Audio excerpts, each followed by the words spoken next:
Today on the Kickback. So I know a lot of people who are in relationships at Yale, and I don't know how many of those I would say are going to last long.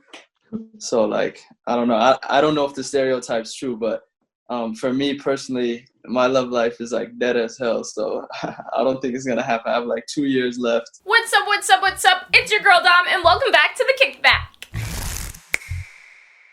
Today I have the same students who are passionate about their majors here to talk to us about their career aspirations, how much money they plan to make, when they plan to get married, how many kitties they want, and so much more at the Kickback. So let's head to the Kickback and find out. Hey guys, welcome back to the second episode of the Kickback with this cast. First, I'm gonna have them introduce themselves again, starting with Harvard. Hey y'all, PK here. I'm a rising senior at Harvard studying applied math with a focus in bio. Yo, my name is 𝐋𝐄𝐓'𝐒. I'm studying molecular, cellular, and developmental biology at Yale, and I'm a rising junior. Hey everybody, my name is Quinn. I am a junior at the University of Pennsylvania, and I am studying biology with a minor in chemistry. Hey everyone, my name is Hannah. I'm a rising sophomore at Brown University, and I'm double majoring in economics and public health. Hi guys, I'm Angel. I'm a rising junior at Columbia University, and I'm studying operations research, engineering management systems. Hi, my name is Trevor. I am a rising junior at Cornell, and I'm studying interdisciplinary studies. Hi everyone, I'm Momi. I'm a 20, and I'm studying sociology modified with anthropology, as well as a pre-health track. Hey y'all, my name is Nafisa. I am the rising junior, and I'm studying politics with a focus on entrepreneurship and urban studies. I love your little stuffed animal in the back. Oh my god! There's an elephant and a tiger. I love it. So cute. My first question to you all, whoever wants to answer can go first. But 10 years from now, in 2030, hopefully the world is back together. But where do you see yourself in a career sense? In 10 years, I will probably be in my 5th year residency. I have 2 more years left trying to become a neurosurgeon. So I'll be making probably $80,000 and probably be married, hopefully have a wife, maybe a child, and living life lavish. Not that lavish, but pre-lavish. Yes.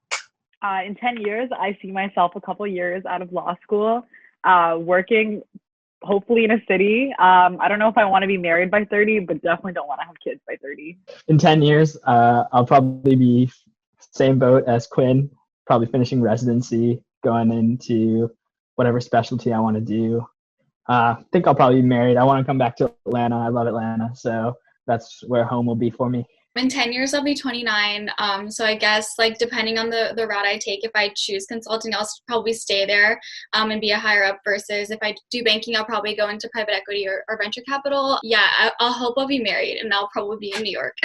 In 10 years, I met this woman when I was traveling who works for Lush Cosmetics, and she does sustainable supply chain management, which means she just goes to countries and helps people out and sets up really cool industries in Latin America. And I'd love to work where she's working. So consulting for a few years, but then move out into a more fulfilling, slightly travel-based business job. I'm not exactly sure. I don't have an idea like you guys do, but I just love the idea of traveling and helping people for my work. I'm kind of on the same boat with Trevor where I kind of want to be traveling, and I'm not really sure exactly what I'm going to be doing in 10 years, but in 10 years I want to be happy. I want to feel fulfilled. Marriage, hopefully, I'm not opposed. So maybe doing business or working in tech, most likely in New York or something. I don't know. In 10 years, if I get into med school, which is a big if, I'll be finishing up my residency, just like Quinn and PK. I'll probably be picking a city to settle down in and live my life. Hopefully some travel too, like Trevor. I want to be fulfilled. Yeah, all of that. I think in 10 years, I definitely think I'll be out of residency. I hope to have a white coat by then, and kind of working simultaneously as a doctor, but also working in my community. I hope to be living in Hawaii and hope that the cost of living doesn't go up as much in 10 years. And I hope to also be married and maybe have a baby. I'll be 32, so I definitely think that I'd want to have a baby by then. The peak of your career, when things are going well, you're really killing the game. How much do you guys plan to make? I would like to be making a lot of money. So I want to go into neurosurgery. So the average is looking at $800,000 a year. but I also want to go into like entertainment. So I want to like own like a little reality TV show out in Hollywood. So hopefully I can get some streams of income from there. And I'd like to be a correspondent for like a news show, kind of like the Sanjay Gupta.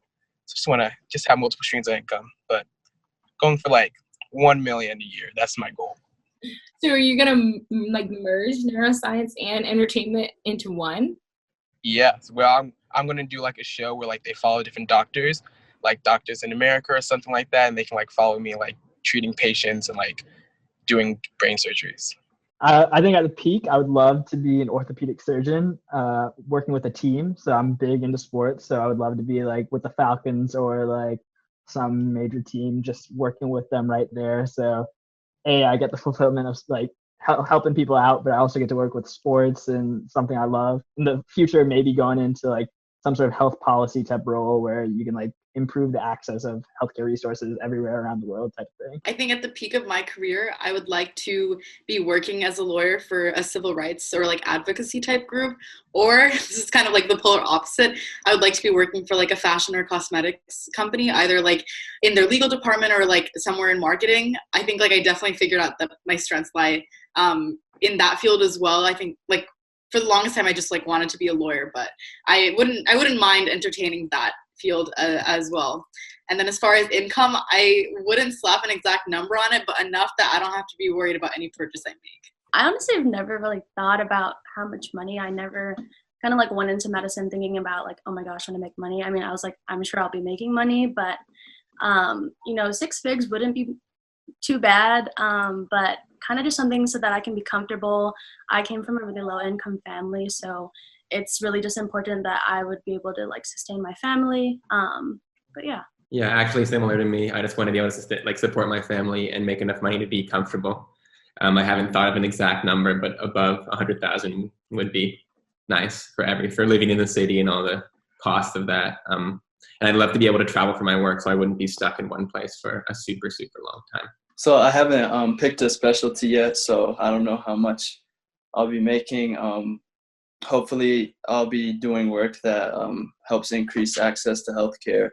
And besides that, I don't really mind how much I make. At the peak of my career, I would want to own multiple companies, and probably, I mean, the dream would be to be like flipping companies every day. You know what I mean?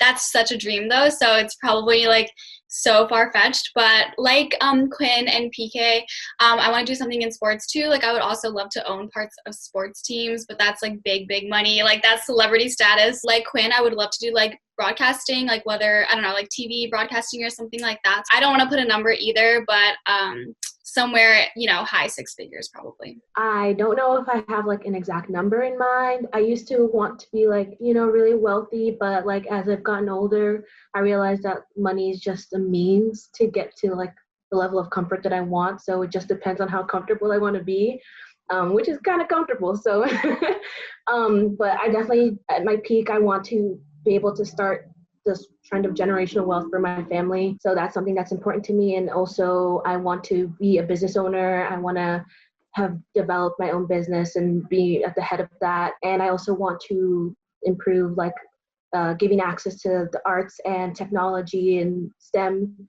to the Black community here and also back home in Nigeria. So that's something that's important to me. In terms of money, I just want like the hours I work to balance with like the amount of family time I can have. I think that's just like very important to me at the peak even. I know doctors make a lot of money, but some of them are very overworked. So I would love to have a great balance between that, just to have hours in the day where I can go and spend time with my family, even if it's like 6 p.m., like just come home, have dinner, cook dinner or whatever, and spend time with my family watching a movie or something. That would just be like a dream. Yeah, I definitely agree with PK. I definitely believe like a work-family balance is definitely key, especially to keep yourself sane and to not just become a complete workaholic. I actually just thought of this question, but this is kind of goes on a tangent.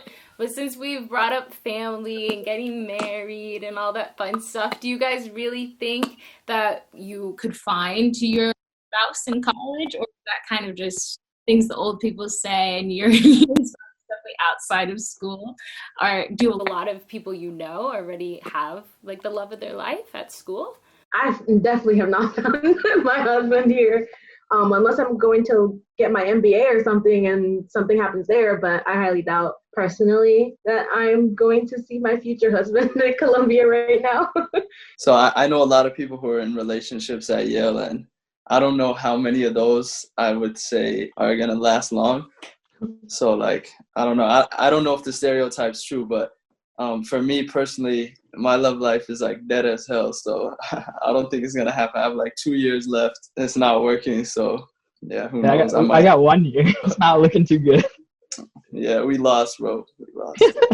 I think anything's possible. I mean, still have 2 years. You don't know, you can just go up to that person at a coffee shop, anything. So you don't know. You can't put a time on it. So just gotta live life and see what pops up. Yeah, I'm gonna take the relationship stance, and I'm gonna say like it could totally work. And I think we all are career oriented and like very thinking about the future. So I don't think toxic relationships aren't really too big of a thing. I feel like especially like at Brown, like everyone knows like there's a certain level of respect. Like you have to study on your own time and then like spend time too. So I think it can totally work. I'm not gonna say like mine or like anyone else's is definitely gonna happen, but I think it's cute. I mean, it's like fun to have. I want to know what Nafisa's gonna say. she was like. I'm not talking from personal experience. I'm talking, my friend. But I was just gonna say, I feel like at Princeton, it's a very small school for one, but like the go-to is very much like it's very often that sometimes like people will like hook up with someone and then get into a relationship with them. I don't know if that's common in the rest of the schools, but I feel like most people at Princeton are not like relationship oriented, or like that's not like kind of what they're going for. Like sometimes even like people will be like in a like year-long relationship and decide to take a break for the summer so that they can have fun at their internships and then like get back in the fall. So I mean, and no judgment there. It's just I think that's just something that people do. But like they say, you won't find your spouse at Princeton, but you'll find them at Princeton reunion. So I'm being hopeful.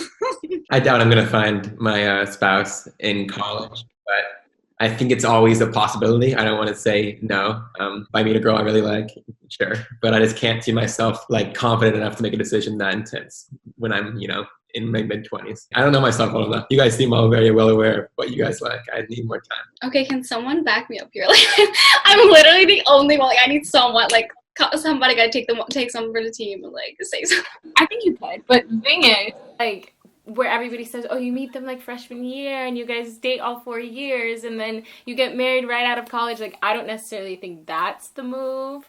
Or like, I think you can meet them later though, like junior, senior year, when like boys take a while to mature. So if you like give them some time and then around like junior, senior, I could see it happening. I know couples at Harvard who got engaged their freshman year. Got engaged? Yeah, I think they met on campus and then they got engaged that year. So Are they of the Caucasian race? Yeah, I think so. Yeah, they are. Now Harvard is different. Harvard's like, y'all got your lives figured out. If you apply to Harvard, you were ready to get married in high school. Ooh. I know somebody who's graduating or who's getting married right after graduating. So it happens. I knew my boyfriend, who's like my boyfriend now, pretty much like my whole time. We actually went to rival high schools in Hawaii, and I like knew him, but like not really. And we just like kind of started hanging out, and he's like a year older. So he graduated last year. So it definitely is possible. It definitely like wasn't something that I was planning or like even thought about. But I mean, we're not getting married right out of college. If he's watching this, I want him to know that. And like he knows a lot about, my career ambitions and like what I want to do in life, and like fully supports that. And I think he very much like knows like when it happens, it'll happen. And I'm happy that this wasn't something that kind of was like forced, like it just kind of happened. So you guys have time, it'll happen. Hannah, my 2 girlfriends both went to Brown, so that's all I know. So maybe Brown is a school for me to go date in.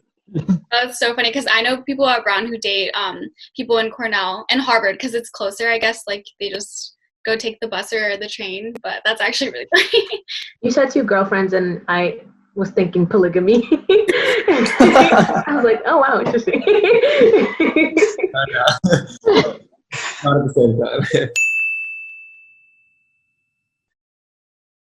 I don't think anything really in high school kind of influenced what I did in college. I think high school was definitely just like a resume builder. But when I got to college, I think that's when I actually started to realize what I wanted to do, especially with extracurriculars. I was a research assistant for a lab.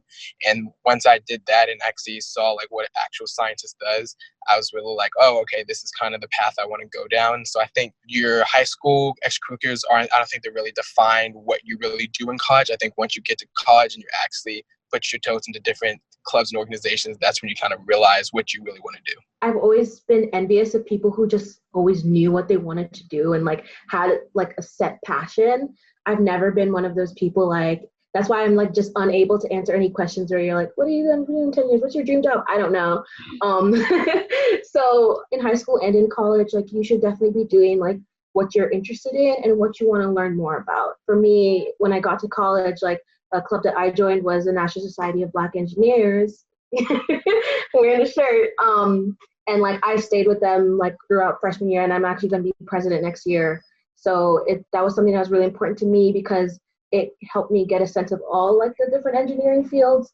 And we always meet with companies, and that's a really good way for me to learn about like different fields and also like trying little things like externships, for instance, or like freshman programs. I've done a freshman program in finance because I know a lot of people in my major have done finance. So I was like, why not try it?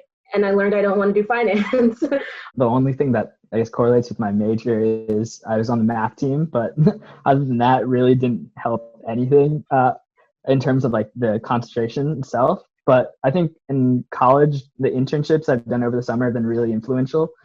Actually, opposite to Quinn, I did research my freshman summer and wasn't really vibing with it too much just because it felt a little repetitive and like there wasn't as much human interaction. The following summer, I applied for like a global health internship and I got it, and I got to go to Sao Paulo, Brazil. I got to go interact with like actual like companies and work with a startup that was like in the telehealth industry. And so like that was super cool, and looking at technology and medicine sort of like interacting. And I think that kind of pushed me more towards like applied math and bio, like the combination of the two. I feel like I followed a very like traditional conventional route in high school where I did like speech and debate, Model UN, JSA, like, you know, check off all the boxes. And then I got to college and I was like, oh, I kind of have like an imposter syndrome, and you like think, oh, I need to like continue to do these types of activities and like, you know, because this is what I'm good at.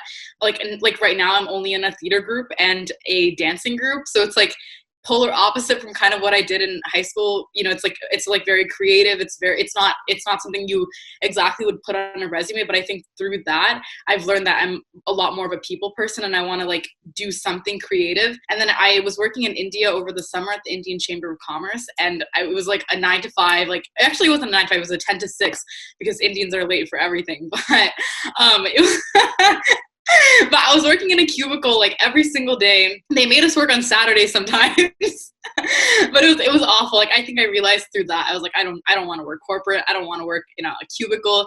I want to do something creative. All right, Harvard should go first, as usual. What?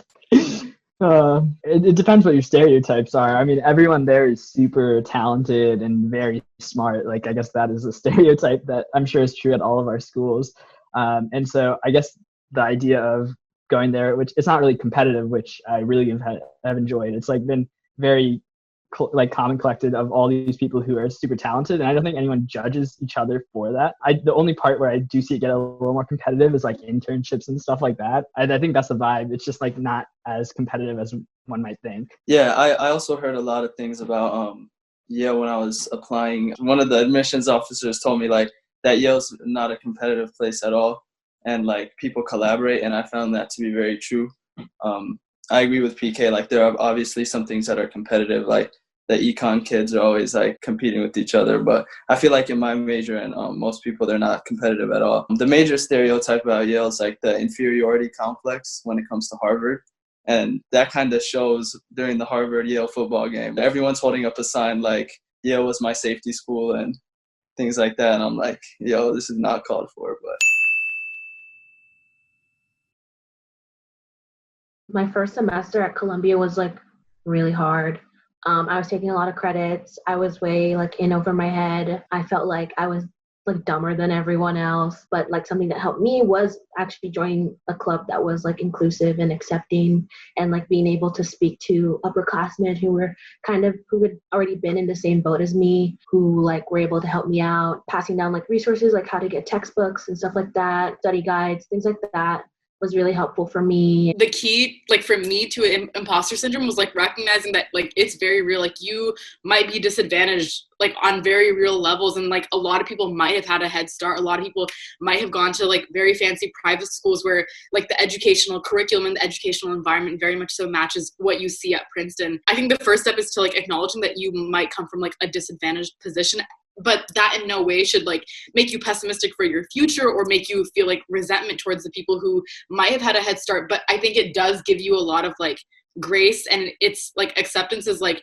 a key towards like recognizing where your weaknesses are and like reaching out to like the faculty or reaching out to student groups or reaching out to your friends about like how you can sort of equalize that playing field. I also did not do good my fall semester last year, my freshman year.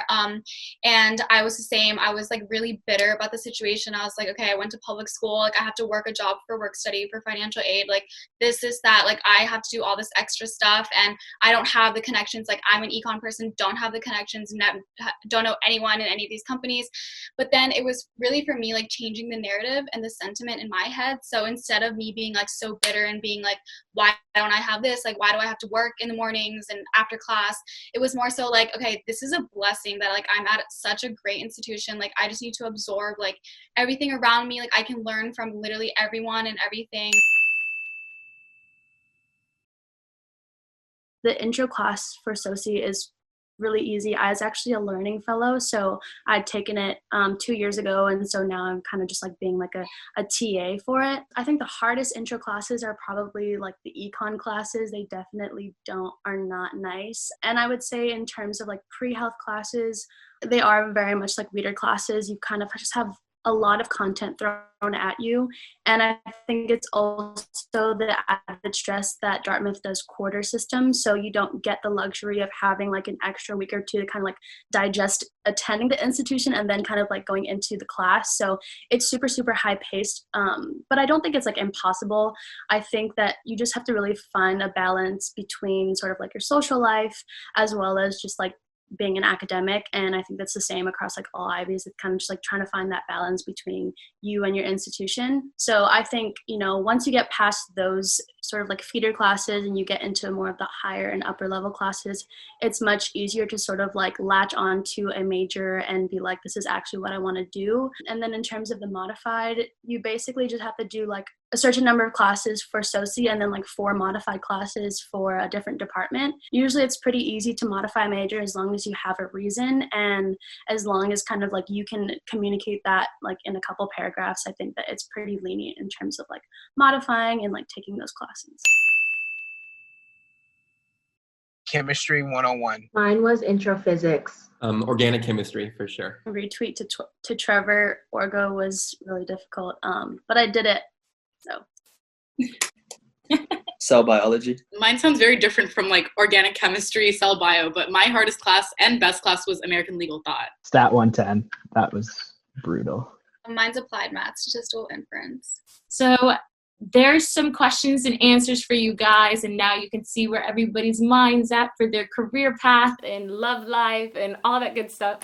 So thank you guys for coming back, and I'll catch you guys in the next kickback. Bye!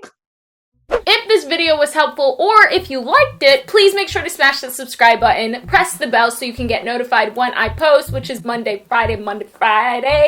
Next Monday, we're gonna have some ballers at the kickback, just a little flick of the wrist to tell us about the school spirit and athletics at the Ivy Leagues. And I'll catch you guys in the next kickback. Bye!